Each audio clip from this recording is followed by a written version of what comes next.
என்னங்க உங்கள் திமுகவுக்கு ஆதரவாக பேசியிருக்காரு அப்படின்னு கேட்டா, ஏன்பா அவர் என்ன இல்லாதையா பேசினாரு? நாட்டில் இருக்க நடப்பு இப்படியே, மக்கள் எல்லாம் திமுகவுக்கு ஆதரவாக இருக்கிறாங்க அப்படின்ற மாதிரி ஒருத்தர் பேசியிருக்கார். பேசினது யார்? ஏன் இவர் ஆளு திமுகவுக்கு ஆதரவாக பேசினது அவ்வளோ பெரிய மேட்டராக பார்க்கப்படுகிறது? பார்த்துருவோம் வாங்க.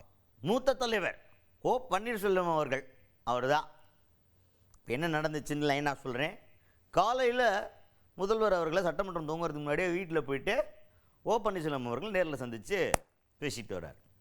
வந்ததுக்கப்புறம் சட்டமன்றத்துக்கு போனால், சட்டமன்றத்தில் அதிமுக எம்எல்ஏவும் ஓ பன்னீர்செல்வம் அவர்களுடைய ஆதரவாளருமான ஐயப்பன் அவர்கள் வந்து அந்த இடத்துல ஒரு கருத்து சொல்கிறார். என்ன சொல்கிறார் அப்படின்னு பார்த்தீங்கன்னா, முதல்வர் அவர்கள் மறுபடியும் ஆட்சிக்கு வரணும், அதுவும் சாதாரணமாக கிடையாது, எம்ஜிஆர் அவர்களுடைய ஆசையோடு, ஜெயலலிதா அம்மையார் அவர்களுடைய ஆசையோடு மீண்டும் முதல்வராக வர எங்களுடைய வாழ்த்துக்கள், எங்களுடைய சட்டமன்ற தொகுதியில் இருக்க மக்களுடைய வாழ்த்துக்கள், அது மட்டும் இல்லாமல் எங்கள் அண்ணன் ஓ பன்னீர்செல்வம் அவர்களுடைய வாழ்த்துக்கள் இதில் இருக்குது அப்படின்ற மாதிரி அவர் வந்து மறுபடியும் திமுக ஆட்சிக்கு வரதான் ஆதரித்து பேசியிருக்கார். இதை அப்படியே கொண்டு போய் நம்ம ஆளுங்க கேள்வி கேட்குறாங்க. என்ன சார் உங்கள் வந்து சட்டமன்றத்தில் இப்படி பேசுகிறாரு அப்படின்னு கேட்டால், ஓ பன்னீர்செல்வம் அவர்கள் அதுக்கு ரொம்ப சிம்பிளாக சொல்கிறாரு. இது ஒன்றும் ஒரு பொதுவான கருத்து தான்ப்பா, மக்கள் எல்லாரும் ஆதரவாக இருக்காங்க.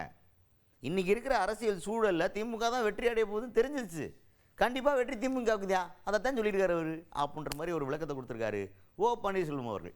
அவருடைய வாழ்த்துக்கள், அவருடைய எண்ணம், செயல்பாடு, தமிழக மக்கள் இன்றைக்கு என்ன நினைத்துக் கொண்டிருக்காரோ அதை அவர் சொல்லியிருக்கிறார். பொதுவான கருத்து இன்றைக்கு இருக்கின்ற அரசியல் சூழ்நிலை, கடந்த 5 ஆண்டு கால ஆட்சியினுடைய நிலை, அவர்கள் இந்த நாட்டுக்கு செய்த அந்த சாதனைகள், இவையெல்லாம் மக்களுடைய மனதில் ஆழமாக பதிந்திருக்கிறது. மீண்டும் ஆட்சிக்கு வரக்கூடிய வாய்ப்பு திராவிட முன்னேற்ற கழகத்துக்கு இருக்கிறது.